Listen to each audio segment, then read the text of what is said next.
Našimi partnery jsou ryzí horská značka Saleva a výrobce doplňků stravy Brain Market. S Luckou Kotrovou jsme se potkali, teď už to budou vlastně 3 roky. Natáčeli jsme tehdy v Orličkách a teď se potkáváme zase v Beskydech, abychom se ptali, jak se Lucka má, co dělá, na čem pracuje. Dostaneme se k věcem, k aktuálním sportovním výkonům, ale i k posledním trackům posledních 3 let. Lucka teď neví, co s rukama, ale teď našla, myslím, výbornou polohu. Jo. Luci, čau.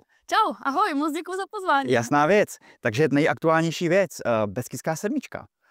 Podařila se, takže gratulace. Jsi na sebe pyšná?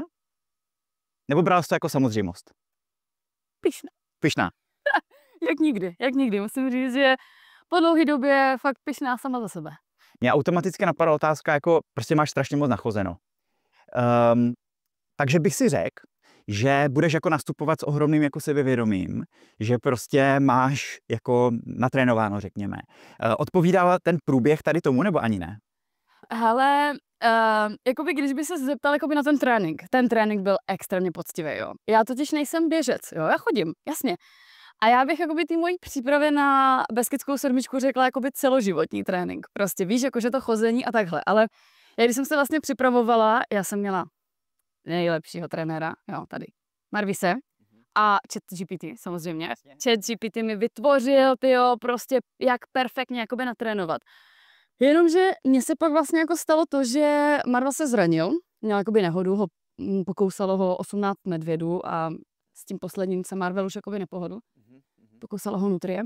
A já jsem vlastně měla trénovat bez něj, jo, měla jsem prostě ten plán, jo, já nejvíc, co jsem vlastně v tréninku zaběhla, tak bylo 38 kilometrů, jsem běhala na Milešovku nahoru dolů 7krát, bylo to 3000 převýšení, to jsem si říkala ideální prostě, 7 vrcholů, B7, natrénováno, jenomže potom vlastně se stalo to zranění a já jsem měla ještě měsíc jakoby tréninku. A já se přiznám k něčemu, mě to nebaví, mě to bez toho Marvela prostě nebaví. On ležel na gauči a já jsem si jednou šla zaběhat a jsem se vrátila asi po 3 kilácích, protože prostě mi tam chyběl jakoby ten pes a vlastně jsem si říkala, že uvidím, jak to jakoby dopadne. Já jsem natrénováno, měsíc jsem trénovala, měsíc jsem fakt každý týden prostě běhala takhle B7, jela jsem do Rakouska trénovat. A když jsem vlastně stála na tom startu, já jsem měla v hlavě ten ChatGPT, který říká, hlavně to nepřepal. Ty moje kámošky, Luco, když to nepřepálíš, tak doběhneš za skvělý čas prostě, jo.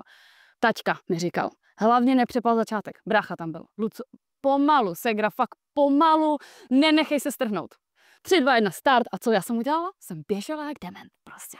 Celou 40 kilometrů. 40 kiláků jsem prostě běžela a jakoby moje sebevědomí bylo jako, já jsem si říkala, jo, to prostě jako zvládnu. Jsi propočítávala, že když to dáš tímhle tempem, tak budeš v cíli za... Jo. A úplně jsem vlastně zapomněla na ten svůj původní plán, jo. Já když jsem se rozhodla jít na B7, tak já jsem si... Bylo kdy, promiň? Jakoby kdy to rozhodnutí vlastně k ním... Zhruba 1. července. Okay. Takže měla jsem fakt jakoby 2 měsíce... Letošního roku. Ano. Takhle pozdě jsem se rozhodla, jsem tam na tržišti čekala, než tam přibude prostě někdo, že bude jakoby vracet někdo v to a říkala jsem si, že poprvé v životě chci něco jít zaběhnout sama pro sebe, víš, jakoby dokázat to ty malý Lucce, prostě víš, že jakoby to zvládnu, protože jsem nějak na tohle zapomněla, víš, jakože sdílím všechno na sociálních sítích, tak jsem vždycky tlačená něčím, víš, oznámím, hele, pojedu tady na trek a lidi, jasně, to je super, skvělý trek, to si užiješ. A já jsem si poprvé řekla, že to chci jako fakt zaběhnout jako sama, pro sebe. Jenom prostě pro ten pocit, že jsem dokázala něco, po čem hrozně dlouho toužím. Já jsem to měla na bucket listu hrozně dlouho, tu B7, jo.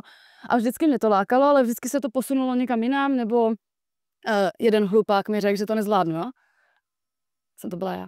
Já sama jsem si řekla, že bych to prostě nezvládla, jo. A teď jsem si prostě řekla, jo, nedám to na ty sítě a půjdu to prostě zaběhnout sama pro sebe, pro ten dobrý pocit, že prostě můžu zvládnout všechno, co si umanu. I když nemám moc ráda běhání, můžu to prostě zvládnout, jo. Teď samozřejmě život ti začne posílat takový ty zkoušky, že jo. Samozřejmě od malička mám takový ten tátův komplex, jo, pořád čekám, kdy můj táta prostě přijde, tak mě poplácá po rameni, že jo, prostě nevím proč na to celý život prostě nějak čekám, jsem z toho prostě taková, vím, co by přišlo, kdyby to můj táta udělal, jo. vůbec nic, protože já jsem to chtěla, když jsem byla maličká, že jo, teď už jakoby, no jenom, že já, když jsem to řekla mému tátovi, že poběžím ve 7, tak ještě mi řekl můj táta prostě neřekl nic, jako to nedáš, nebo budeš dobrá, to zvládneš. Můj táta prostě jenom řekni mi, kdy to je, ať si to napíšu do diáře, abych ti mohl dělat support. A pro mě tady tohle znamenalo jako všechno prostě, jo. Jenomže v tu chvíli, já už zase zapomněla na to, že to jdu dělat pro sebe. V tu chvíli, když jsem věděla, že tam bude můj táta, já to šla vyhrát. Prostě, celou B7 prostě. A v tu chvíli jsem si přesně řekla, tyjo, já už zase jdu dělat něco kvůli někomu jinému prostě. A zase jsem zapomněla na to svoje, jo. Furt jakoby na to zapomínám, že bych některé věci chtěla dělat sama pro sebe. Stala jsem na tom startu. Měla jsem prostě zpomalit, měla jsem jít fakt pomalu a já prostě co? Já jsem prostě vyrazila. Já jsem šla prostě na dobrý čas a potřebovala jsem to jako zaběhnout. Chybama se člověk učí. Takže na Ostravici si strávila, ty jsi nám to řekla, kolik na občerstvovačce? Já jsem ještě po Lisou horu měla takový čas, že bych to zvládla zaběhnout za 16 hodin. A nemohla jsem vůbec dojít na Ostravici, jak mě strašně začal bolet jakoby palec na noze a jak strašně jako dorazila únava. Nevím, jestli to bylo tím, že já jsem prostě 20 kilometrů fakt běžela se sluchátkama, já jsem si zpívala, já jsem utíkala prostě z kopce, já jsem všechny předbíhala, mě se strašně dobře jakoby běželo. Já myslím, že já bych si užila nějakou 50 prostě, jo, abych tu 50 doběhla, byla bych úplně mega spokojená, ale před Ostravicí někde na Lise to prostě prásklo, já jsem byla unavená, mě se chtělo spát, doběhla na Ostravici, 2 hodiny jsem tam prostě strávila, jsem tam seděla, ležela, mamka mi prostě masírovala nohy.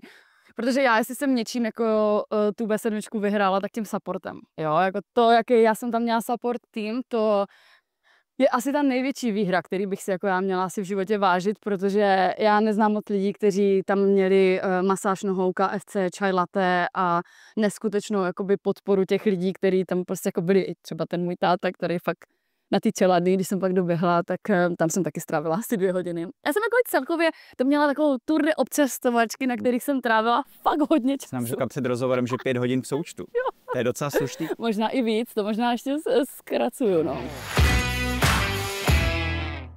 Z jihotyrolských Dolomit přes České hory až na vrcholky světa.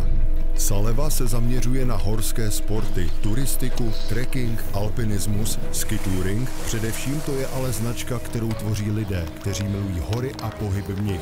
Saleva, ryzí horská značka. Více na saleva.com a mountainbrands.cz.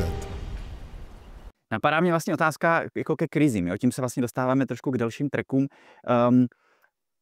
Prostě k těm dlouhým trekům, stejně jako tady k tomu krátkému v uvozovkách závodu, patří prostě nějaký propad emoční. Jako v čem to bylo jiný, v čem to bylo stejný? Jako krize, kterou prostě zažíváš asi na těch trecích běžně. Ale pro mě to bylo strašně těžký v tom, že já jsem tu krizi měla hlavně, protože jsem chtěla spát. Já na to nejsem zvykla, já miluji spánek. A já když jako jsem unavená, jak se jdu prostě lehnout. A já když jakoby potřebuju spánek 10 hodin, tak já si ho dopřeju. A mě se chtělo strašně spát. Já jsem si strašně chtěla lehnout, mě se prostě zavíraly oči, já jsem spala za chůze. A to, že jsem vlastně si nemohla jít lehnout, nemohla jsem udělat takový to, že když jdeš na treku, jasně, máš nějakou krizi a řekneš si, no tak co, tak se vyspím a dojdu to zítra, že jo, zítra to nahecu. Ale tady to bylo takový, jsem si říkala, jo, jsem tady jednou, chci to dokázat, trénovala jsem a nemůžu prostě skončit jenom protože jsem unavená. Takže jakoby jdeš přes tady tohleto a mě asi nejvíc jako rozbilo to, že mě bolel ten prst, jo. Pro holky. Nedělejte si gelový nechty na tady tyhle závody. Určitě nedlouhý, prostě. Mě strašně začal bolet prst a já jsem jako cítila, že mě to jako hodně bolí, jo. Už jsem jako na ty Ostravici, už když jsme se jakoby na to dívali, já jsem fakt hodně otlačený. A ten nehet byl prostě dlouhej. Byl prostě dlouhej na ty pravý noze, ještě jak mám tu pravou nohu delší. A mě to tak strašně bolelo, ten prst, že mě hrozně jako mrzelo, že mě nebolí svaly, víš, že jako moje tělo jako by mohlo jít dál. Byla jsem trochu unavená, bolel mě ten prst, ale vlastně jsem si prostě říkala, nějak to zvládnu. A byli tam ti lidi a já jsem doběhla na občerstvovačku a já jsem vždycky přiběhla a řekla jsem, jedem domů, prostě já už to nedám, prostě mě bolí ten prst, jsem unavená, chci si jít lehnout. Tak jsem si dala tu kolu, že jo, dala jsem si ty kokina, mamka mi přivezla vývar, teď najednou tam byli jako ti lidi, říkali, co jsi hustá, prostě, když běžíš tady prostě bez sedmičku, to musíš zvládnout. A mě najednou bylo dobře. Já jsem zase vyběhla, 20 kiláků, tak nějak doběhneš na čeladnou a zase tam máš jakoby ten support a já vlastně musím říct, že to byla jedna velká krize. ale stalo to za to. Ale byla vlastně spíš spánková, takže ty krize, které jsou na těch trecích, tak jsou prostě jinýho charakteru a nejde to úplně srovnat. Ne, vůbec. Na těch trecích to je spíš jakoby ta hlava, která najednou si říká, že jo, jdu něco dlouho, víš, už jsem tady strávil prostě 5 měsíců, tyjo, a najednou neměl bych jakoby dělat tohle, lidi dělají jiné věci, teď ti někdo prostě napíše něco a ty si to tak jakoby promítáš v hlavě a víc ti tam jede ta hlava. Tady jsi neměl čas prostě přemýšlet nad tím, jestli děláš jakoby správnou věc v životě a přemýšlet nad všema tady těma věcma, protože tady ten adrenalin a ty lidi okolo a ještě, víš co, mě tam pár lidí jako znalo a pro mě to bylo prostě strašně takový jako i hezký, že já občas chodím na hory a dost často prostě někdo přijde a natlačí ke mně takhle jakoby dítě a řekne, vyfoťte, to je Lucka prostě, a ty děti jako zase tak jako moc mě asi jako úplně nežerou, prostě, ale ty rodiče třeba jo. A tady to bylo vlastně strašně hezký, že někdo jenom okolo proběh a řekl, hele, Luco, fandím ti. A běželi jsme prostě, jo, že jsme si jako by nepovídali a že jsem si fakt jako chvílema jako říkala, že je to strašně jako pěkná komunita, že i okolo běželi lidi. Já jsem tam potom chvilku seděla a vypadala jsem podle mě, že tam jakoby pojdu a hned prostě nějaký kluk prostě zastavil v pohodě prostě, jo, a ten mě určitě jakoby neznal, ale že mi ta komunita těch lidí tam prostě byla strašně jakoby blízká a hrozně se mi tam jako líbilo na tom závodě. Že musím říct, že my jsme to jako někteří lidi to jako kritizovali, že už to není takový, jako co to bývalo dřív, že tam není tolik lidí, kolik jakoby fandí. I já tu atmosféru milovala. Jakože já jsem si to fakt užila od začátku až do konce. A s těma krizema? Poslední dotaz, který mě k tomu napadá, se týká výbavy, protože ty jsi zvyklá jako po těch x desítkách v podstatě treků a stovkách dní, možná letech na trati, bych skoro řekl, myslím jako na treku, být asi jako dobře nabalená. Z pohledu výbavy něco, co ti třeba chybělo? Nebo co jsi udělala jako blbě? Nebo tam jsi to měla pošéfovaný dobře? Perfektní. Za mě úplně jako... To jsem si fakt perfektně všechno vyzkoušela, skvělou vestičku jsem vlastně měla růžovou, jo, to je za mě jako nejdůležitější. Ty bidony jsem si fakt vyzkoušela, že mi hrozně vadí, jak jsou takový krátký, potřebuju tam i tu hadičku, abych si to rovnou mohla. To jsem si fakt jako vytunila a musím říct, že mi jakoby na tom závodě nechybělo jako vůbec nic. Jakoby fakt vůbec. Jediné, co mi chybělo, selský rozum u toho, když jsem si dělala tu pedikúru. Ty jsi otevřela téma, na který jsem se chtěl zeptat, to je vlastně ten táta. Ty jsi... Když jsme vlastně natáčeli rozhovor, jak říkám, jsou to 3 roky, to znamená od té doby, když to jenom jako stručně projdeme, když tak mě opravíš, jo, ale byla stezka Českem, s tátou Skandinávie, Arizona Trail, GR10, to znamená Pyreneje, zimní Kungsleden, takže Švédsko a Fisherman's Trail, Portugalsko. To je jako spousta věcí. Já jako asi nestihneme probrat všechny, bych strašně rád, jo. Ale chci právě začít tou Skandináví, protože ty jsi tam byla s tátou. Teď si sama jako naznačila velice otevřeně jako nějaký témata, které kolem toho jsou. Jako vlastně vznikla z toho knížka 151 důvodů, proč necestovat s tátou po Skandinávii. A to ne je v závorce, bych jen. To ne, jo, to je důležitý, ano. A to by vyznělo o dost jako jinak. Takže jako takhle. Moje otázka je, dalo se to? Bylo to skvělý. Bych ráda řekla, jo, jakoby přečti si tu knížku, jo, ono to je, ale víš co, to je přesně, jasně, že jsem měla 1000krát chuť toho tátu fakt pobodat těma nůžkama. Už je prostě ve věku, kdy ta hodinka ty protivity přichází, jo. Jenomže já tu hladinku protivity mám třeba po ránu, jo. Můj táta ji má večer, takže jsme měli zhruba tak jakoby ten den na to, abychom jako to zvládli skorigovat, ale víš co, já jsem si strašně často říkala, jo, hele, je to na nic, prostě teď jsme se zhádali, prostě každý máme jináčí jakoby pohled, ale víš, jak je super moc nadávat na svého tátu, protože já vím, že jednou přijde ta chvíle, kdy ten táta už tady nebude a já si prostě řeknu, že bych dala cokoliv za to, abych mohla znovu s taťkou cestovat měsíc po té Skandinávii a že bych dala cokoliv za to, abych se s ním mohla prostě znovu pohádat, jo. A to byly hádky typu prostě, že já chci hrát karty a taťka ne, jo, víš, jakože malý věci, které ale když, hele, je to blbý to říct, ale ať si všichni lidi zkusí představit, že stráví měsíc v dodávce se svým tátou nebo se svým rodičem, jo. Je jasně, že to je na hlavu, jasně, že se pohádáte, budeš protivnej, ale za mě to byl jeden asi z nejhezčích jako výletů, na který jsme s taťkou vyrazili, i když my spolu s taťkou jezdíme hodně. My jsme spolu strávili vlastně už i měsíc, jsme spolu cestovali po Švýcarsku, měsíc po Itálii, lezli jsme s taťkou prostě na Mont Blanc, jo. Já jsem s tátou vylezla na svoji první 4000 a máme s tátou fakt jakoby dobrý vztah, ale jakoby měsíc na těch 2 metrech čtverečních je jako na hlavu, ale stojí to fakt za to. Co ses o sobě dozvěděla jako o dospělý dceři? Že jsem hrozná. Že bych měla být víc tolerantní. A mě třeba mrzí asi, že já, když to teď jako probírám si jakoby na terapiích, já vlastně, kdybychom jeli teďkom s taťkou znovu, my jsme se o tom jako spolu jednou povídali s tátou, my bychom to teď zvládli prostě mnohem líp, jo. Ale já opravdu nejsem trpělivá a když něco chci nějak, tak chci, aby to tak bylo. A můj táta to má úplně stejně. Já jsem celá můj táta.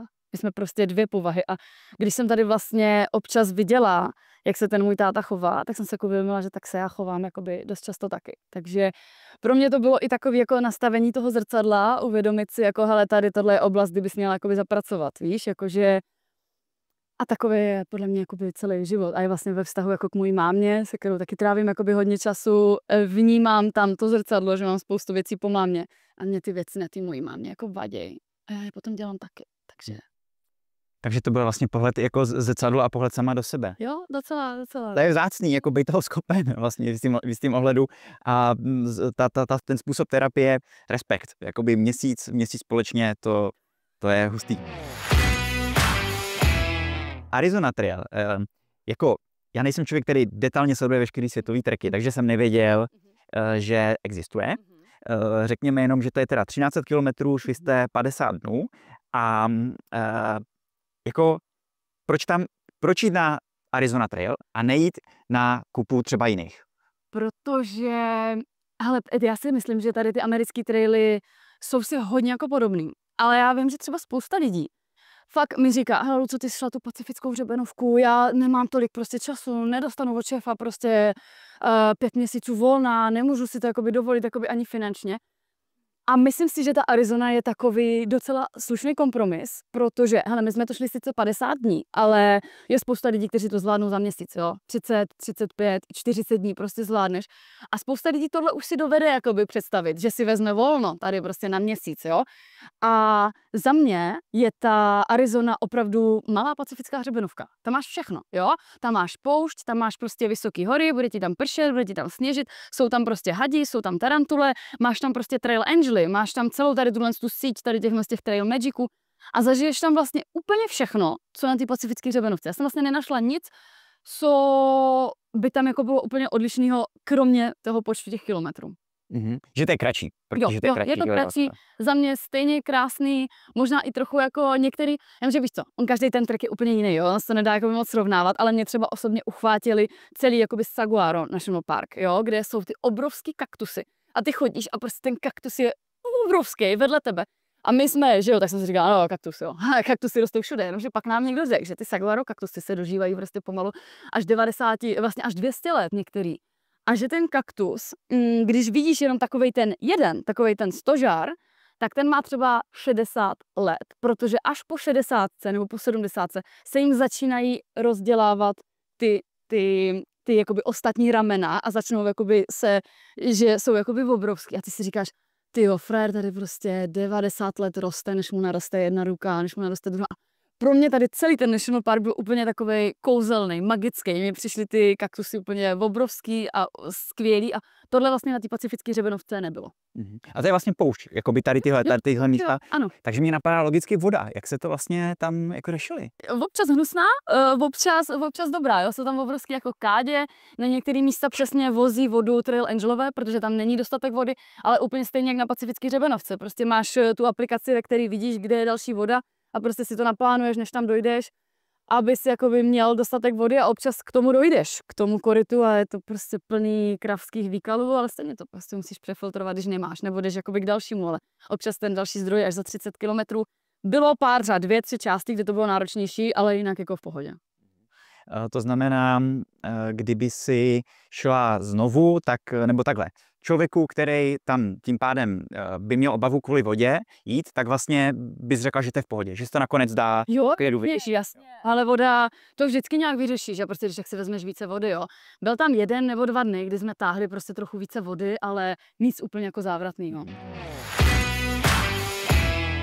Performance Protein z Brain Marketu. To je unikátní kombinace syrovátkového proteinu, hydrolyzovaného kolagenu a kolostra. Pro lepší regeneraci, zdravé střevo a silnou imunitu. Skvělá chuť a perfektní rozpustnost. S kódem nahoru 10 získáváte 10% slevu na většinu nezlevněných produktů. Více na brainmarket.cz. Pojďme se přesunout dál. Pyreneje, GR10, 40 dnů, zhruba 900 kilometrů. Já jsem byl jednou v Pyrenejích, byl jsem v nich totálně nadšený. Prostě to jsou strašně, jako fakt to jsou krásné hory. Připadne mi ten rozdíl jako mezi Alpama, že ty Alpy jsou jako mnohem skalnatější, samozřejmě záleží na jako konkrétních jako lokalitách, ale ty Pyreneje byly takový zelený, tak jako, jak to by se vlastně líbilo v Pyrenejích? Ale za mě jsou Pyreneje strašně krásný. Já jsem byla překvapená, jak moc jsou náročný. Jak moc vlastně, jak velký tam bylo to převýšení. Jak strašně často jsme chodili do brutálních kopců a šli jsme zase dolů. A vlastně, když jsme byli zase nahoře, tak jsme viděli ten vrchol, na který jdeme potom. A zase jsme slezli dolů. Není to vlastně, já jsem si představovala, že Pyreneje bude taková hřebenovka. Jo? Tak jsem si to jako vymyslela, ale fakt na Pyreneji chodíš nahoru, dolů. Pak šílený převýšení. Za mě krásný trek. Já se jako, když bych jako měla asi být upřímná, já jsem tady tenhle trek nešla ze správných důvodů. A dost se to na tom i jako promítlo. Prostě takovej ten tlak toho, že bych jako už něco měla dělat, protože potřebuju něco vydat knihu, potřebuju nějaký obsah na sítě a takhle tak. A já se musím přiznat, že já si chci dát GR10 znovu. V klidu, já Marvel a takovej ten klid, protože já jsem v poslední době neměla v životě moc takového toho klidu. Dělám věci, protože chci. Ne, protože se to ode mě očekává, ne, protože je to moje práce, ne, protože mi někdo říká, že bych něco jakoby měla. A pro mě to má takovou hořkou pachuť. A vlastně to je jenom jeden z těch tracků, to, co jsi tady teď vyjmenoval, ze kterých nebude kniha. Stalo se ti, že už se vrátila někdy na ten stejný track? Nebo tohle by bylo jako poprvé? Ale to je přesně, to je strašně důležitý point tady tohle. Já přesně jsem, a lidi mi to vždycky říkají, jak můžeš jít 3krát na Altaviu jedničku prostě, jo? Jak můžeš jít 3krát na Tour de Mont Blanc, jo. Hele, já už jsem došla v určitém, už jsem byla v tom bodě, kdy mě vlastně úplně jedno kam jdu, jo. Já strašně ráda trávím čas s Marvisem, strašně ráda mám takovej ten klid, že prostě jdeme, to, co chceme, kolik chceme, ujdeme, sedneme si, kocháme se výhledem, uděláme si večeři a máme tady tu pohodičku. A pro mě vlastně to, že jdu někam znovu, tak je to pro mě ta pohoda, protože už vím, kde co je, už to tam jakoby znám, není to takový to nový, takový ten stres, přesně kde bude další voda, nevím, kde doberu jakoby vodu a já si vlastně mnohem víc užívám ty věci, které znám, jo, a dost často ale vlastně říkám lidem i na přednáškách, že já mám nejradši procházku za barákem v lese, kam chodím s Marvisem, tam si já odpočinu fakt nejvíc, kdy dokážu vypnout, přemýšlet, dokážu fakt v tom lese, jsem tam prostě spokojená, protože přesně vím, kudy půjdeme, přesně vím, co nás čeká, vím, kde jakoby jsem. A říkám lidem, hele, když si neumíte užít procházku za barákem v lese, tak si nikdy neužijete ten velký svět. A musím říct, že poslední rok a 2 jsem na tohle úplně zapomněla. Úplně jsem si zapomněla užívat ten přítomný okamžik. Takže ta GR10 měla opravdu takovou pachuť.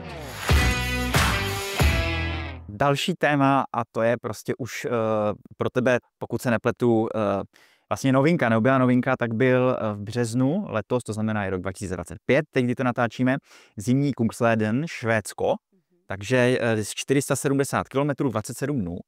A to byla vlastně polární záležitost. S čím si do toho šla? Jako nakolik si řešila nějakou třeba přípravu jako specifickou v tom, že to je, nebo vůbec?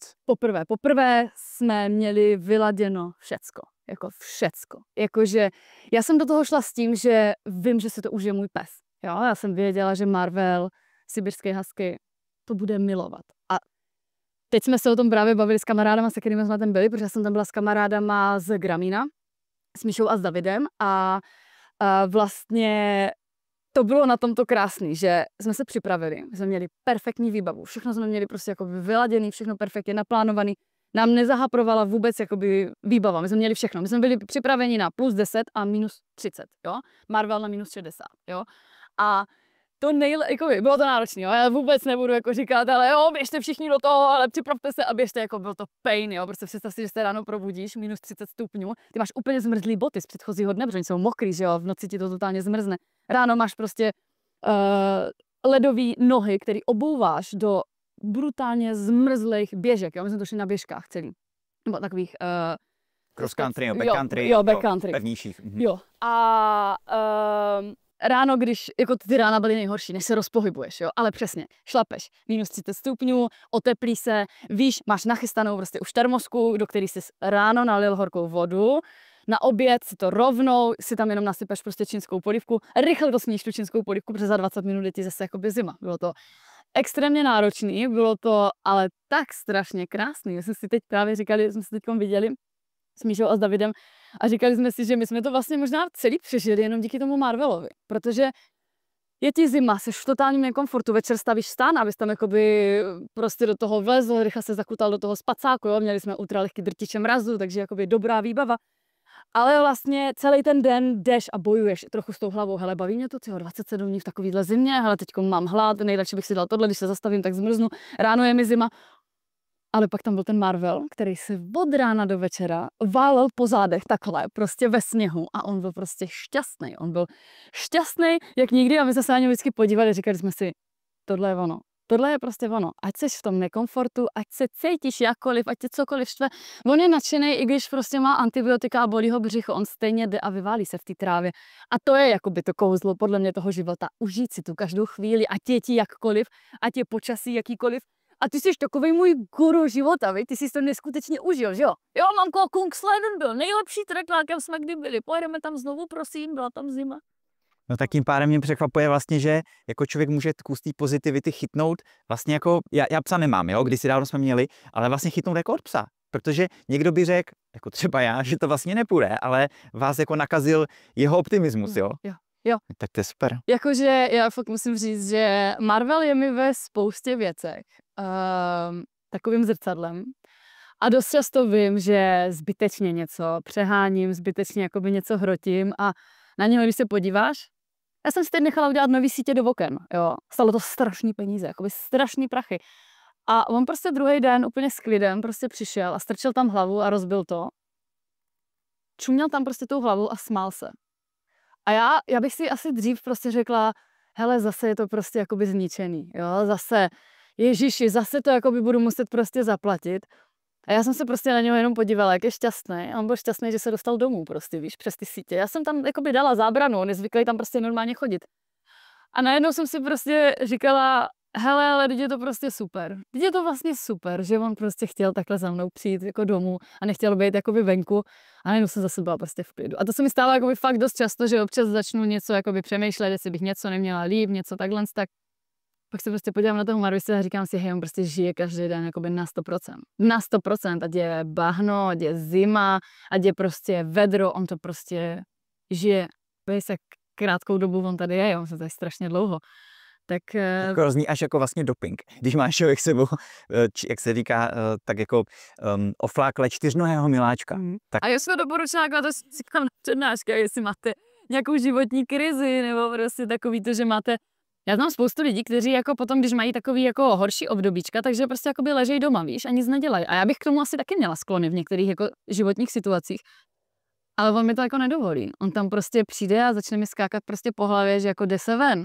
A já jdu ven do toho lesa a najednou mi všechny ty problémy nepřijdou jako tak velký. Takže já si myslím, že Marvis mi v několika situacích fakt jako zachránil život, no. Pojďme k poslední věci, a to je Fisherman's Trail, to znamená Portugalsko, kolik kilometrů, kolik dnů? V rámcově? To si tady budeš muset napsat, jo. Hele, my jsme to šli 10 dní s Denčou a je to asi 250 km. 250, OK. Ale možná bych kecala, nevím. A jako mám k tomu vlastně jediný dotaz, protože o všech těch věcech by se dalo bavit jako dlouho, ale tady mě zajímá písek. Jako problém nebo v klidu? Hele, to byl jako první problém, se kterým jsme se setkali, protože my jsme se to rozhodli jít a vlastně, že jsme letěli do Lisabonu a šli jsme to z vrchu dolů.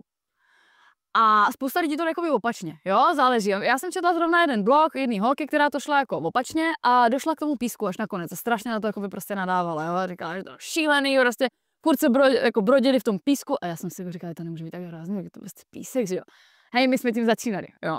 My jsme s Denčou, já jsem zašla s kamarádkou, nejvtipnější holkou na světě, jo, jakože my jsme Já si myslím, že to byl jeden z nejúspěšnějších trailů, který jsme vlastně sdíleli na Hero Hero, že jako lidi to milovali, jako ten humor, prostě my jsme se řezali od rána do večera. A byl to fakt jeden z těch tracků, kdy, jo, ten písek byl fakt na nic, to byl fakt na nic, jakože určitě, jestli si tam lidi naplánovali 30 kilometrů, trošku bych to jako skrouhla. My jsme to navíc ještě šli přes léto, což byla taky ta chyba. Ale Denča nedostala nikdy jindy volno, já bych určitě šla na jaro nebo na podzim, bylo tam fakt šílený vedro přes poledne a vlastně odpoledne bylo fakt extrémní vedro, do toho se brodí s tím pískem, potíš se. Ale víš co, on to byl jakoby asi jeden z těch tracků, kdy já jsem si to prostě užila, jakože ale ne na 100%, na 150%, protože my jsme jeden den přišli na to, že nám totálně jako haproví ty čísla. Jo, jako najednou, ježiši, my to prostě vůbec nezvládneme jakoby dojít a ten jeden den prostě jsme si říkali, hej, to prostě nedáme a špatně jsme to jakoby vypočítali a my jsme si prostě řekli, hele, tak tady jezdí Uber, tak prostě pojedeme do toho dalšího hotelu a máme dneska jako hotel s bazénem, tak si půjdeme lehnout k bazénu. A to bylo pro mě tak osvobozující tady v tomhle světě si vlastně jakoby říct, že vlastně nějaký track jako nepůjdu prostě úplně celý, že prostě něco jakoby přeskočím a udělám si jako pohodu, udělám si něco, nebudu se tam prostě trápit někde v písku, ale udělám si fakt jakoby klídeček a pohodičku. A my jsme s Denčou leželi u toho bazénu a říkali jsme si, že žijeme nejlepší život, jaký jsme kdy prostě vůbec mohli žít. A já jsem si Fisherman jako užila neskutečně. A ty se trošku jako naznačila z toho jako vyprávění, že možná s těmi plány to nebude už tak veřejný, ale stejně se tě zeptám. Co máš tak jako v hledáčku? Otevřená otázka. Možná odpovíš, možná neodpovíš. Hele, já se teďkom, a to je, co já už dlouho v tom jakoby jedu, jo, jakože to nasypeme všechno, pojďme, jedu jako na 1000% a momentálně, když se někdo vlastně zeptá jakoby na moje plány, já vlastně vůbec nevím, co mám jako odpovědět, protože já momentálně jedu takový docela životní klid, jo. Já nevím, jestli to jako některý lidi jako nesklame, jo, ale já prostě o víkendech skládám Lego a vytvářím si vzpomínkový alba s Marvisem a chodím do toho lesa. A jsem jako po dlouhé době v takovým klidu, jo, že a já vím, že to jakoby zase přijde. Ono občas v životě lidi dojdou do bodu, kdy potřebujou takový, prostě takový trochu ten klid a fakt jako pro mě je už takový, ale víš co, jako to, na to si vůbec jako nechci stěžovat, jo, to je něco, co jsem si udělala já, to je to, co jsem si tady vytvořila já a já jsem spokojená s tím, jakou komunitu jsem si vytvořila, já miluju to, co dělám, mám ráda ty knihy, mám ráda ty přednášky, miluju podporovat útulky, je to pro mě něco, co mi fakt jako dává smysl, já když pak do těch útulků prostě jedu a já vidím, co my jsme tam jako vybudovali, vidím, že tam ty voliéry jsou prostě jako naše, že díky nám, našim přednáškám, našim knížkám se dějou takhle hezké věci. Já jsem strašně za to vděčná, spokojená, ale občas mám prostě takový pocit, že už je toho moc, že už to všechno jakoby, že už nechci říkat lidem jakoby všechno, že přesně jak to bylo s tou B7, já jsem to prostě nechtěla dát na sítě, já jsem nechtěla, aby mi prostě někdo napsal, jo, Luci, jsi hustá, to zvládneš, nebo ty vole, to je masovka, to bych nešel, nebo jak to chceš zvládnout, když jsi netrénovala. Já vlastně vůbec nic z těch věcí jako nechtěla jako slyšet.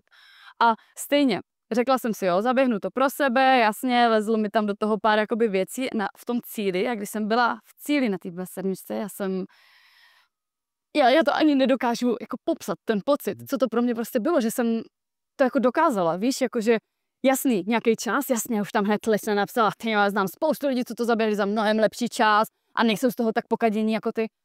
Ježiši Kriste, proč máme tady tu potřebu si to takhle kazit? Já si myslím, že každý, kdo se postaví, každý, kdo do toho vůbec jde, kdo na to jenom pomyslí a řekne si, jo, ale já to půjdu zkusit a půjdu to prostě zvládnout, každý tady ten člověk, kdo se postavil na ten start, tak jsou pro mě všichni jakoby hrdinové, jo.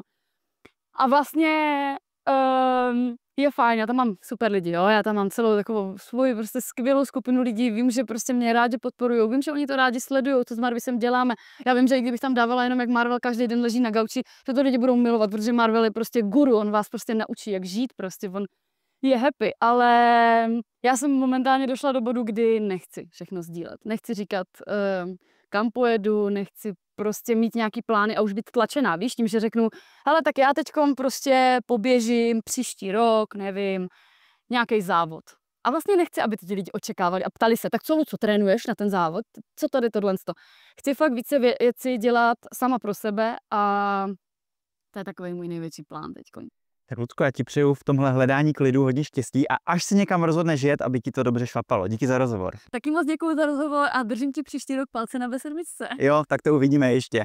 Přátelé, díky, že jste tenhle rozhovor sledovali. Pokud se vám Nahoru TV líbí, tak nás nezapomeňte odebírat kliknutím na tlačítko odebírat na YouTube, případně na Spotify. A taky děkujeme našim partnerům, kterými jsou Saleva a Brain Market. Mimochodem s kódem Nahoru 10 dostanete na Brain Marketu slevu na většinu nezlevněného zboží. Mějte se hezky a ahoj.